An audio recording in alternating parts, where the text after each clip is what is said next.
5,000 మంది అటెండ్ అయితే 4,000 మందికి కంటి పరీక్షలు చేశాం. 3,000 మందికి కంటి అద్దాలు ఇవ్వడం జరిగింది. అలానే 150 మందికి కంటి శుక్లాలను గుర్తించి వారికి ఆపరేషన్ చేయడం జరిగింది.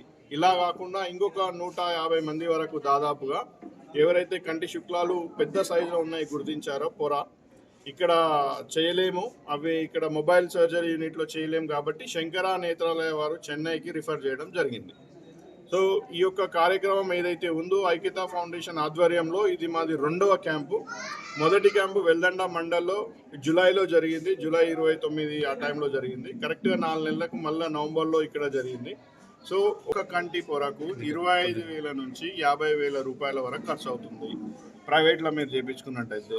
మేము ఇక్కడ ఐక్యత ఫౌండేషన్ ఆధ్వర్యంలో 1 రూపాయి కూడా తీసుకోకుండా ఇది ఫ్రీగా చేయడం జరుగుతుంది. సో దాదాపుగా మీరు చూసి ఉంటారు, ఒక 5,000 మందికి ప్రతిరోజు భోజనం కూడా పెట్టడం జరిగింది ఇక్కడ.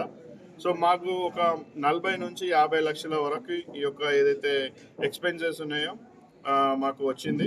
అట్లానే 150 ఆపరేషన్లు అంటే మీరు అర్థం చేసుకోండి, మామూలుగా ఒక 50,000 కాదు, ఒక 30,000 వేసుకున్న 150 ఆపరేషన్లు ఇంటూ 30 45 లక్షల పని.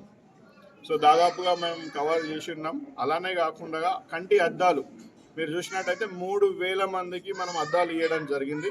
ఇక్కడ ఒక్కొక్క అద్దం మీరు చూసుకున్నట్టయితే 1,600 నుంచి 2,000 రూపాయలు మీకు ఉంటుంది. బయట మీరు ప్రైవేట్గా చూసుకున్నట్టయితే 3,000 మందికి అంటే దాదాపుగా మీరు చూస్తున్నట్టయితే మీరు క్యాలిక్యులేట్ చేసుకోండి. సో మొత్తం ఏదైతే 10 రోజుల ఏదైతే ఖర్చు ఉందో 45 నుంచి 50 లక్షల వరకు, ఇంకా రేపు కూడా ఉంది కాబట్టి మొత్తం ఎంత ఖర్చు అయింది అనేది మనకు తెలుస్తుంది. సో